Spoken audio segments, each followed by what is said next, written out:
সম্প্রীতির বার্তা ছড়িয়ে দেওয়ার জন্য, এই হিংসার পরিবেশে এই হিংসা দেশকে দূর করার জন্য তৎসহ আমাদের মঞ্চে যারা উপস্থিত আছেন, আমাদের খ্রিস্টান মিশনারিদের প্রধানরা উপস্থিত আছেন আমার সহযাত্রী রফিকুল হাসান ভাই সাহেব থেকে শুরু করে আরও অনেকেই, এবং উপস্থিত সামনে আপনারা আমার মাইনরিটি সেলের সভাপতি হলদিয়া টাউনের সৈফুদ্দিন হাইবাদ সহ আরও অনেকেই, এবং সামনে উপস্থিত আপনারা যারা, এবং আমার মাইকের আওয়াজ যত দূর পর্যন্ত পৌঁছাচ্ছে প্রত্যেককেই আমি আমার অন্তরের অন্তঃস্থল থেকে সালাম, শুভেচ্ছা, মোবারকবাদ, অভিনন্দন জানাই।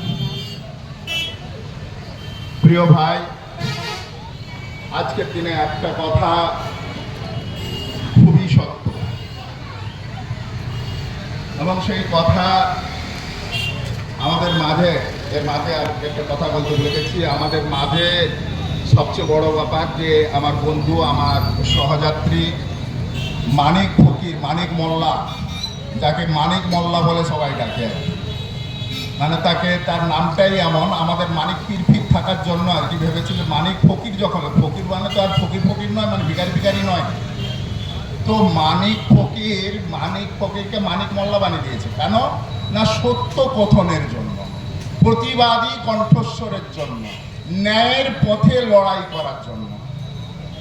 অরিজিনাল নামটা হচ্ছে মানিক মণ্ডল, একটা বিশিষ্ট প্রতিবাদী কণ্ঠস্বর। এটা আপনারা প্রত্যেকেই দেখেছেন, এবং তার প্রতিবাদ কতটা জোরালো এটাও আপনারা অনুভব করেছেন।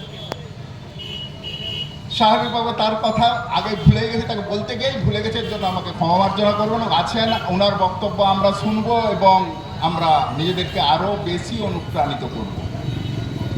কী কারণে অনুপ্রাণিত করব সেটা আপনারা যখন তার বক্তব্য শুনবেন তখন বুঝতে পারবেন।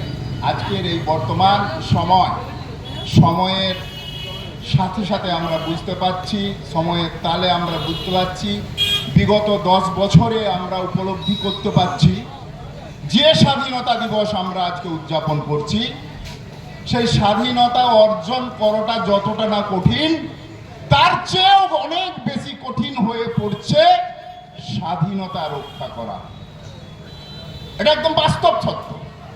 আজকের দিনে আমরা যে ভারতবর্ষে বাস করি, সেই ভারতবর্ষে যে কারণে স্বাধীনতা লাভ করেছিলাম, যে কারণে আমাদের পূর্বপুরুষরা রক্তপাত করেছিল, আত্মবলিদান দিয়েছিল, তার সেই আত্মবলিদানের স্বাধীনতা আজকে রক্ষা করাটা আমাদের জন্য দিনে দিনে ভয়ঙ্কর হয়ে উঠছে।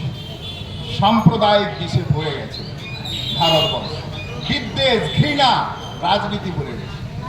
এর বিরুদ্ধে যদি না আপনারা প্রত্যেকে যেভাবে স্বাধীনতা আন্দোলনে লড়াই করেছিল হিন্দু মুসলমান মিলে, সেইভাবে যদি না লড়াই করতে পারি হবে। সারা ভারতবর্ষে তো লড়াই হয়েছিল, কিন্তু এই পূর্ব মেদিনীপুরের সন্তান শহীদ ক্ষুদিরাম বসু শহীদ হয়ে গেছিলেন। আমরা ছোটবেলায় আমাদের বয়সী যারা, তারা কিন্তু একটা গান খুব বেশি গাইতো, সবাই শুনে শুনে গাইতো। বিশেষ করে তো এই স্বাধীনতা দিবস উদযাপন হলে গাইতো, একবার বিদায় দে মা ঘুরে আসি। তো এই যে ক্ষুদিরামের এই যে একবার বিদায় দে মা ঘুরে আসি, এই গানটা বহুল প্রচলিত ছিল, এটা আপনারা জানেন। আর আমিও ছোটবেলায় যখন ক্লাস 5-5 পড়ি আর কি, তো আমাদের স্কুলে ক্ষুদিরাম বসু নাট্যস্থ হয়েছিল, মঞ্চস্থ হয়েছিল। তো আমি ছিলাম ক্ষুদিরাম বসুর ফুটবলের সঙ্গী, ফুটবল খেলতো ক্ষুদিরাম বসু, তার ফুটবল সঙ্গী। তো সেইটা আমি অভিনয় করছিলাম, ক্ষুদিরাম বসুর আমি বন্ধু হয়েছিলাম সেই নাটকে। তবে একটা হাসির কথাও ছিল, সেদিন হাফ প্যান্ট, তখন তো আমরা যাত্রায় অভিনয় করছি, আর তখন এইরকম জার্সি ফার্সি করে হতো না, হাফ প্যান্ট পরে খালি গায়ে আমাদেরকে পেন্টিং করে দিয়েছে, আমরা উঠে গেছি। তো সেই বল নিয়ে ইধার করতে, বল ধরতে গিয়ে দেখলাম আমার প্যান্টটাই ফেটে গেল। সে এক ব্যাপার, সব হাস্যকর অনুভব করছে। তো যাই হোক, সেই নাটকের কথা তো নয়, অনেক বেশি জনপ্রিয় ছিল। সেই শহীদ ক্ষুদিরাম বসুকে কিন্তু আজও 78 বছর এই যে আমরা স্বাধীনতা দিবস উদযাপন